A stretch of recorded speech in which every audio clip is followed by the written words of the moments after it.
This building, every brick, every beam belongs to me. Amara's calm voice echoed through the room, freezing everyone in place. The nurse who'd looked down on her, Karen, stood there, her face drained of color. In that one moment, the power shifted. The room was silent, but the weight of Amara's words reverberated beyond the walls. She wasn't just a patient. She wasn't just someone to be ignored. She was the force that made everything possible. Before we dive into the main story, if you believe everyone should be treated equally and respectfully, no matter their skin color, then hit the subscribe button. Let us know where you're watching from. If you've already subscribed to our channel, thank you so much. May God bless you and your family.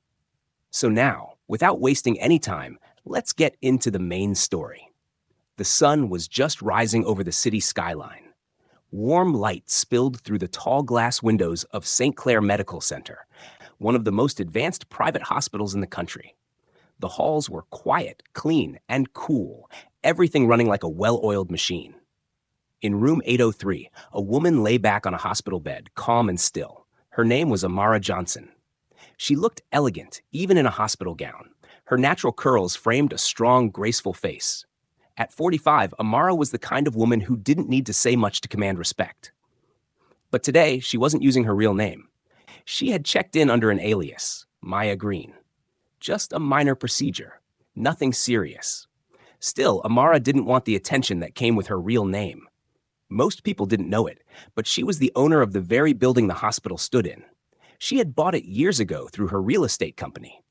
She donated the space, letting the hospital lease it for almost nothing. Her reason? To help the community. Especially those who, like her in the past, had faced unfair treatment in healthcare. Amara didn't come from money. She knew struggle. That's why she never forgot where she came from, even when she made it to the top. As she adjusted her pillow, a nurse walked in. "Good morning," the nurse said flatly. "I'm Karen Mitchell, your assigned nurse." Amara smiled kindly. "Nice to meet you, Karen." Karen barely looked at her. She checked her chart quickly, then gave a small sigh. Medicaid?" Amara raised an eyebrow. "Excuse me?" Karen didn't answer. She moved around the room, checking the monitors, not making eye contact. Amara noticed the tone, the energy, the way Karen avoided speaking clearly to her. She had seen this kind of behavior before, dismissive, cold, like she didn't belong here. "Are you in pain?" Karen asked, still not looking at her. "No, I'm all right for now. Just hoping to speak with Dr. Patel soon," Amara replied. Karen muttered, "He's busy. You'll see him when he gets to you." She walked out without another word. Amara's smile faded slightly. She looked out the window. The view was stunning, with the city stretching far and wide. She had helped design this very floor. Wide windows, natural light, comfortable rooms. A place meant to feel warm and human. But in this moment, it didn't. There was a soft knock. Another woman peeked in. "Amara?" Amara smiled again, this time warmer. "Come in, Lila." Lila Carter stepped inside, holding a tablet. She was young, bright-eyed, and full of quiet energy. A hospital administrator, and one of the few people who knew who Amara really was. "How are you holding up?" Lila asked, walking over to her bedside. "I'm fine, but I just had my first meeting with Nurse Karen," Amara said softly. Lila sighed. "Already? What did she do?" "She assumed I was on Medicaid. Didn't even ask, didn't look at me, just dismissed me." Lila frowned. "Want me to step in?" Amara shook her head. "Not yet. Let's watch and wait." Lila nodded, trusting Amara's calm strength. "You sure?" "Yes, people always reveal who they are when they think no one's watching," Amara said. Lila gave her a knowing smile. "You always say that," Amara chuckled. "Because it's always true." Just then, they heard Karen's voice in the hallway. She was speaking to another nurse. "I've got some charity case in 803. She thinks she's in a 5-star hotel." Amara closed her eyes. This wasn't new, but she had a plan. And when the time was right, Karen would know exactly who she had been talking down to. The day moved slowly. Nurses came and went, checking vitals, adjusting machines. Most were polite, even friendly. But Karen Mitchell stood out, for all the wrong reasons. Karen didn't smile. She didn't greet Amara unless she had to. She'd roll her eyes when Amara asked a question. Sometimes she'd forget things, like bringing her water or adjusting her pillows, until Amara reminded her. Even then, she'd act like it was a huge favor. Once, Amara asked gently, "Karen, could I please have an extra blanket?" Karen sighed loudly. "You people are always asking for extras." You people? Amara asked, her tone calm but sharp. Karen paused for just a second. Patience. I meant patience. Amara nodded slowly. Of course. She didn't argue. She didn't raise her voice. But inside, she was taking note of every word, every look. Later that day, Dr. Sanjay Patel entered the room. His face lit up when he saw Amara. Miss Green, he said cheerfully, playing along with the alias. How are you feeling? I'm doing well, Dr. Patel. Thank you, she replied, sitting up straighter. He checked her chart and smiled. All your numbers look good. Procedure should be simple. In and out. Karen stood in the corner listening. Dr. Patel glanced at Amara, then back at Karen. Nurse Mitchell, please make sure Miss Green has everything she needs. She's a very important part of this hospital's future. Karen blinked. Future? What do you mean? Dr. Patel smiled. Let's just say she's made some generous contributions to the hospital. Karen laughed, confused. Her? Amara stayed quiet. But Lila, standing near the door, gave Karen a long, steady look. After the doctor left, Karen leaned close to Lila and whispered, Did he mix up the patients? That woman doesn't look like a donor. Lila's voice was soft but firm. Be careful with how you talk. Karen smirked. Relax. I'm just saying, this is the elite wing.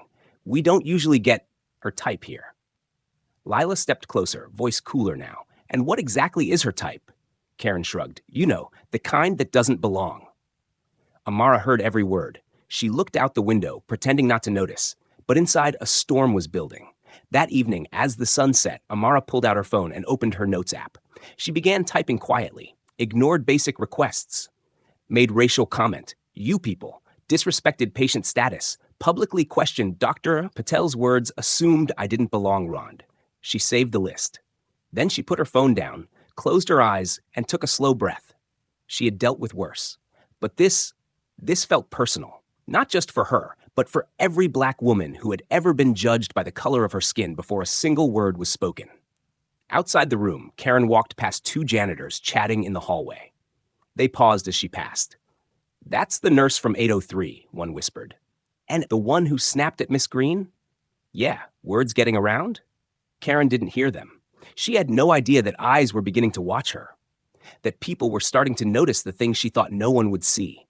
She believed she held the power in that hospital room. But power, Amara knew, wasn't about who wore the uniform. Real power knows when to speak and when to wait. And Amara was waiting, just a little longer.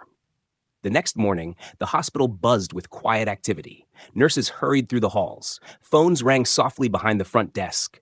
Patients waited in their rooms for checkups and updates. In room 803, Amara sat upright in bed, reading a magazine. Her posture was relaxed, but her mind was alert. Every small interaction mattered now. Every glance, every word. At 9:12 a.m., Karen walked in holding a tray of food. Breakfast, she said, placing it down without looking at Amara. Amara glanced at the tray. It was cold. This was supposed to come at 8, she said gently. Karen shrugged.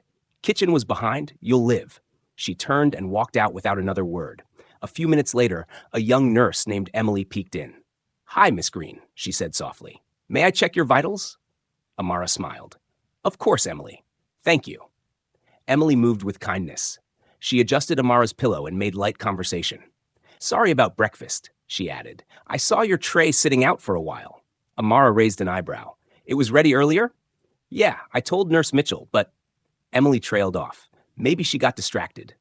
Amara gave her a knowing look. Maybe. Later that day, Amara decided to stretch her legs. With Lila's help, she stepped into a hallway nearby just for a walk. She wore a soft robe and walked slowly, IV pole rolling beside her. As she passed the nurse's station, she heard voices. Karen again. I don't get why everyone's tiptoeing around her, Karen said to another nurse. She's not special. She's just acting like she owns the place. The other nurse, Marcus, looked uncomfortable. Maybe just treat her like everyone else, Karen. Karen scoffed. I am. But come on, look at her. You know how some people are, always expecting more than they deserve. Marcus spotted Amara nearby and gently nudged Karen. Karen turned and froze. Amara was standing quietly, watching her. For a moment, no one spoke. Amara smiled. Good afternoon, Nurse Mitchell. Karen's mouth opened slightly, but no words came out.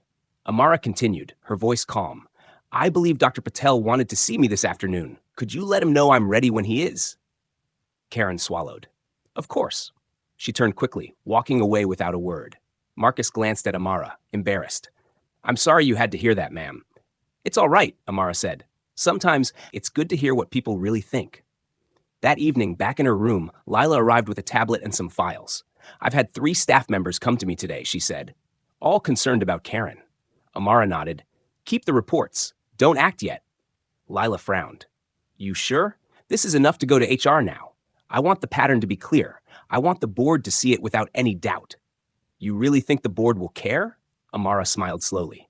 Oh, they will. In the hallway, Karen stood near the supply closet, arms crossed.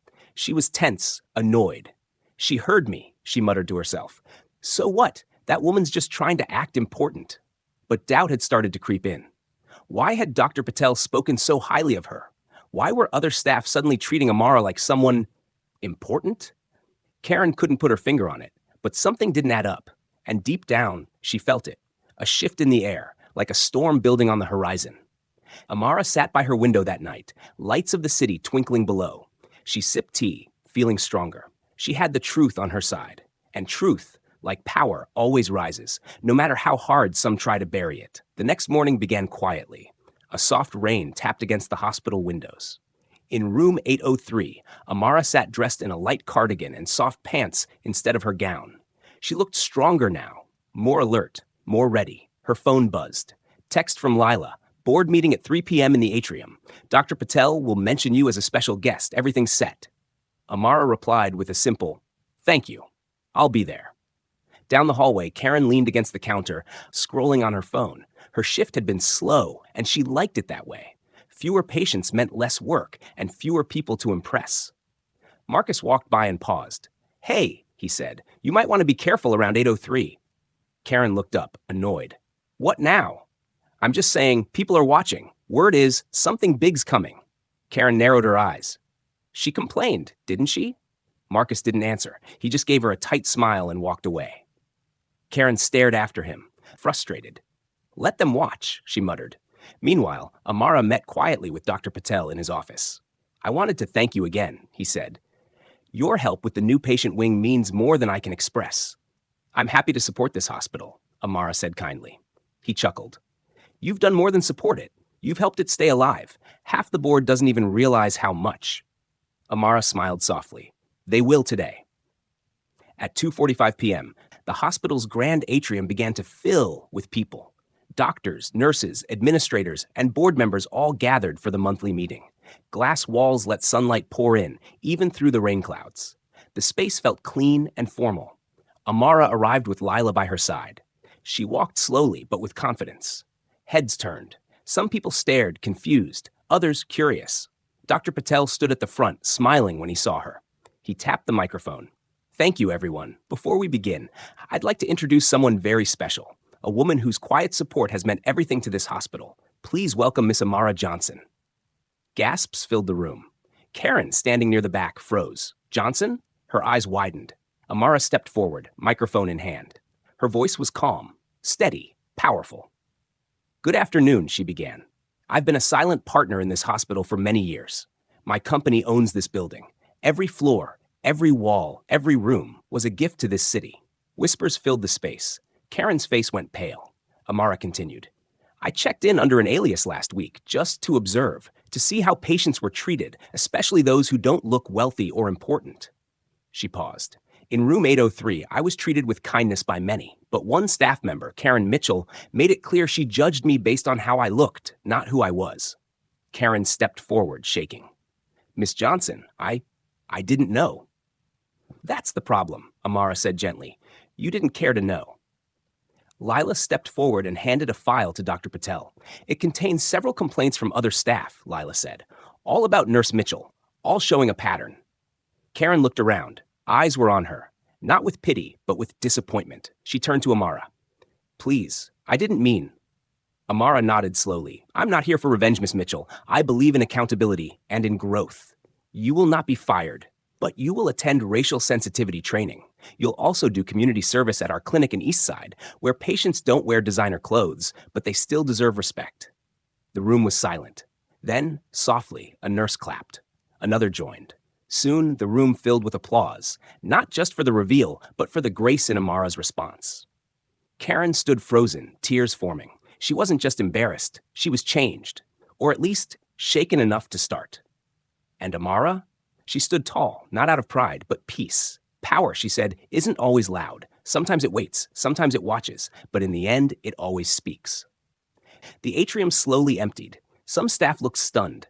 Others whispered as they walked past Amara, nodding with quiet respect. A few smiled, almost as if they felt proud, not just of her, but of being part of something bigger. Amara stayed behind for a few minutes, speaking with Dr. Patel and the board members. Everyone listened more carefully now. Karen? She had slipped away, eyes red, hands shaking. But Amara hadn't chased her. She had said what needed to be said. The rest would be up to Karen. Back in her room, Amara sat by the window, looking out over the city. The sky was clearing. The rain had stopped. Lila entered quietly, a gentle smile on her face. "You did it," she said. Amara nodded. "We did it." Lila walked over and handed her a note. "It's from Marcus. He wanted you to have this." Amara opened it.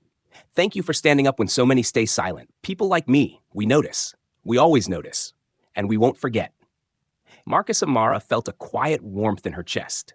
It hadn't just been about Karen. It had been about all the people who were overlooked, talked down to, and treated as less. Later that evening, Karen sat alone in the staff lounge. Her shift was over, but she hadn't left yet. Her hair was a mess. Her shoulders slumped. She stared at the floor. Dr. Patel walked in, carrying a file. He looked at her for a long moment before speaking. "You know," he said quietly, "I trusted you." Karen looked up, guilt in her eyes. "I made a mistake." "You made several," he replied, "but I believe people can change, if they want to." She wiped her eyes. "I don't even know where to begin." Dr. Patel handed her the file. "Start here. It's the schedule for your community service. You'll be working at the Eastside Clinic starting next week, 3 nights a week after your regular shifts." Karen opened the folder and looked at the papers. She nodded slowly. "Okay. And Karen," Dr. Patel added, "this isn't about punishment. It's about learning who people really are, beyond what you assume." 2 weeks later, in a small community clinic across town, Karen walked into a bright, crowded waiting room. Kids laughed. Mothers sat tired, holding their babies.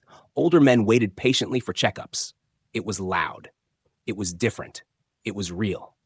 A young woman waved at her. "Nurse Mitchell? We could use help in exam room 2.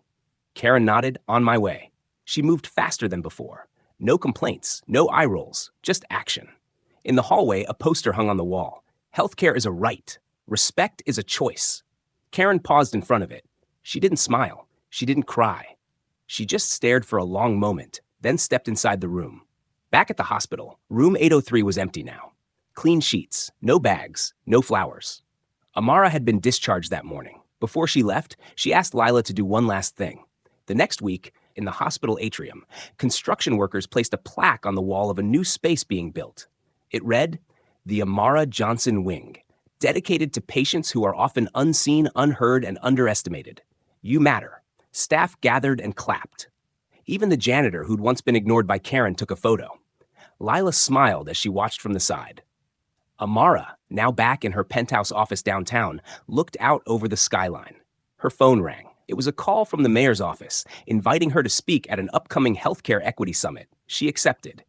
Her voice mattered now, not just inside hospital walls, but beyond them. She leaned back, sipped her tea, and whispered to herself, "Respect isn't given by title. It's earned through truth." And the world was finally listening. Months passed. The Amara Johnson Wing was now open. It was bright and welcoming, with walls painted in calming colors and artwork from local artists. Each patient room had wide windows, natural light, and something else most hospitals often forgot, dignity. People came not just for treatment, but for hope. One afternoon, a young girl sat in the waiting room, flipping through a science magazine. Her name was Jada. 13 years old, smart, curious, and full of questions. Her mother, a single parent, had brought her in for a routine checkup. As they waited, Jada pointed to a portrait hanging on the wall. "Mom," she said, "who's that lady?" Her mother smiled. "That's Amara Johnson. She built this place." "She looks like us," Jada said softly. "I didn't know people like us could do stuff like that." Her mother nodded. "She came from the same kind of neighborhood we did. She worked hard, but more than that, she believed she deserved to be here." Jada looked at the portrait a little longer. Something inside her shifted. Maybe I'll be a doctor one day, she whispered. In another room, Karen Mitchell was finishing a blood pressure check for an elderly woman. Thank you, dear, the woman said kindly. You've got a good touch. Karen smiled gently. You're welcome, ma'am. Her tone had changed. So had her eyes. She was quieter now, humbler. Not perfect, but learning. Later that day, she helped at the front desk, organizing files and greeting patients by name. One of the new nurses whispered, "You really changed." Karen gave a half smile. Sometimes it takes falling down to learn how to walk right. Back downtown, Amara stood in front of a group of students at the Healthcare Equity Summit. She wore a sharp blue blazer and spoke without notes. She shared her story. Not just of success, but of silence, and how silence can be broken with truth. I wasn't always listened to, she said, but I never stopped speaking, because the world only changes when someone dares to stand up. The room erupted in applause. A few rows back, Jada sat next to her school principal, eyes wide, soaking in every word. After the summit, Amara walked alone through the city streets. She passed a mural being painted, bold colors, faces of different races and backgrounds, all connected by lines of gold. At the center of the mural, a woman standing tall in a hospital hallway, with the words above her head, "You belong here." Amara paused. She didn't need her name under it. She didn't need applause. She had something deeper now, legacy. That evening, as the sun set behind tall buildings, Amara sat on her rooftop balcony. The city buzzed below. She held a letter in her hand. It was from Jada. Dear Miss Johnson, thank you for showing me that power isn't about shouting. It's about standing tall and never forgetting who you are. I want to be like you when I grow up, strong and kind. I want to help people too. Love, Jada. Amara smiled, folded the letter, and looked at the stars. And in the quiet of the night, she whispered, "Onward." And that wraps up our story. If you enjoyed it, don't forget to like the video and subscribe to our channel. Your support keeps us motivated to create more amazing content. We'd love to hear your thoughts, so drop a comment below. We read and reply to everyone. See you in the next video. Until then, take care and stay safe. Bye for now.